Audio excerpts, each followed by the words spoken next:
My name is Erol Önderoglu. I'm a correspondent in Turkey of Reporter Without Border, and I was working since 10 years for Bianet website based in Istanbul, dealing with human rights and freedom of expression.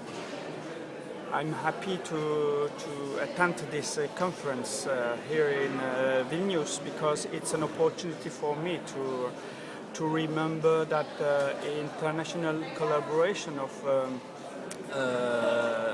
journalist organization is too important for some of the country like Turkey, a country in transition. In one hand, a candidate for European Union, which aim is to access to this community, but have a very sensitive problem regarding freedom of expression and press freedom in matter of the problem due to the judiciary, to the perception of politics regarding this standards.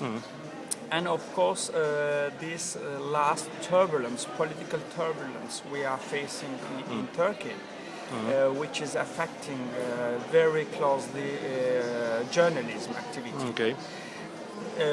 So Turkey has established many reforms since these 10 years. But finally, in my opinion, everything is to repeat because Turkish Journalist Association and human rights defenders had no voice in this reform process. Okay. So they are not represented in all this reform achieved since 10 years. And the dramatic consequences that has been created is due to this relational problem with human rights organization and politics. So, as I tried to summarize in the conference, anti-terror law, Turkish Penal Code, internet censorship law, law protecting the memory of Mustafa Kemal Atatürk, and evaluation of criminal procedure law are some of the dozens of legal aspects which are creating problem in a daily life and which journalists face. So there is an important judicial problem in Turkey, which should be followed by international organization. What about this new internet law again about filtering internet? Can you tell me a little bit about it? Yes. So one organ of the government attempted to impose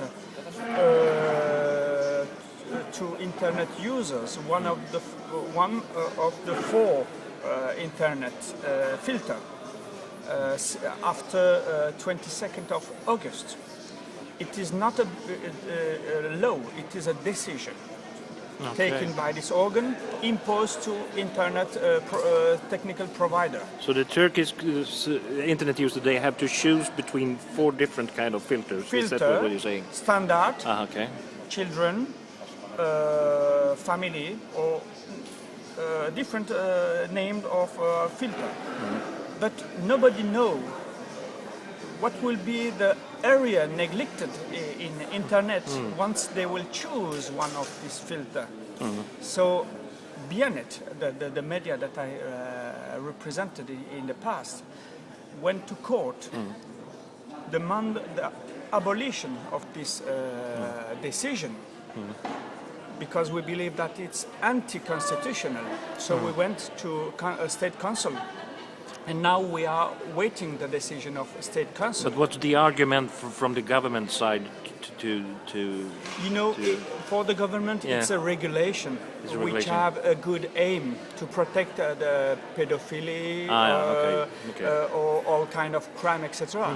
For us, if it's a part of crimes, government should take the part, should assume full responsibility without interfering to free access to media.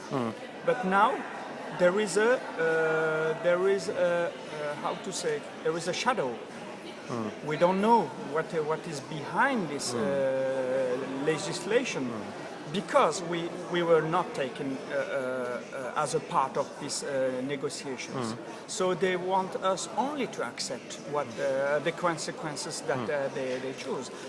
Once again, there is a relational problem with the government. So once they saw 40,000 people in the street manifesting against this bill in Taksim Square, they said, but what's that? They were not aware about the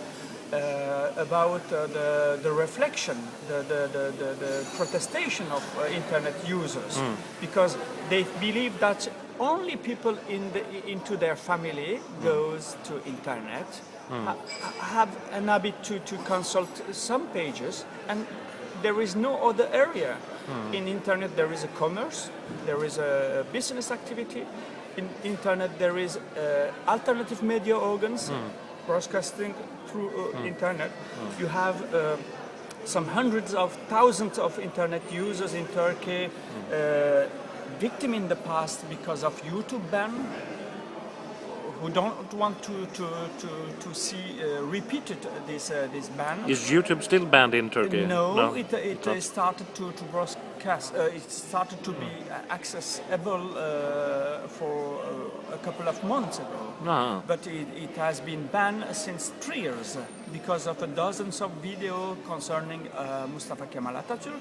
So Turkish users couldn't access to internet in Turkish territory because of 10 videos insulting the memory of Atatürk, and couldn't access to billion of other content because of that. Okay. So you can see that once again this is a judiciary problem, but once again this is some legal aspect voted without the contribution of civil society, internet users, democratic partners in Turkey. Okay. So of course Turkey should remand, should abolish in one side, but should surely remand his legal framework. Anti-terror law, Turkish penal code, internet censorship law, and of course all this negotiation should be established in a democratic way. I can tell. Do you think the recommendation that was taken by the conference today, do you think they will have any effect on the situation in Turkey? Maybe I will answer a bit longer. I remarked that there is two kind of country represented here. Countries where the situation of journalists are not heard. It's where it's very difficult to complain, even to complain about human rights violations and violations committed against journalists. But Turkey is a bit different as country.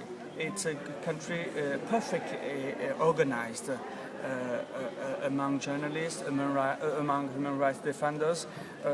When something happened this morning to this afternoon, you can have many international reaction from human rights organizations. So we have the right to complain, to bring the case abroad, etc. The problem in Turkey is that the political instruments are not paying attention to the reaction inside of the country and outside, coming from outside the country. This is the main problem. Turkey has a seat in European Council Parliamentarian Assembly. Turkey has a very important role in political and financial scene in international level, and sometimes it's very hard to convince Turkish authorities to launch reforms or on something special. So they think that they are not obliged to behave because they have another role much more important in international scene. So there is a kind of hypocrite relation within the country, but there is this hypocrisy is going on in international level. So in political level, but that's why I think that international community can do better in protecting human rights and press freedom in Turkey. And I think that myself, for Turkey, I believe that it's important to purchase this coverage of the situation in Turkey and to create coalition between international organs. For example, OSCE has an important role on following such and to come in contact with the Turkish authorities. So I think that it should go on, but OSCE should not be the only tools. We have other instruments, and I especially pay attention to European Council Parliamentarian Assembly, which can push a bit more on following the violation of press freedom, although the condemnations of European Court of Human Rights against Turkey. When many violations are repeated by Turkish authorities, and once Turkey is a part of European Convention of Human Rights, I think that politically much more things should be done to warn Turkey and to force Turkish authority to align themselves to international standards. That's my opinion. Okay.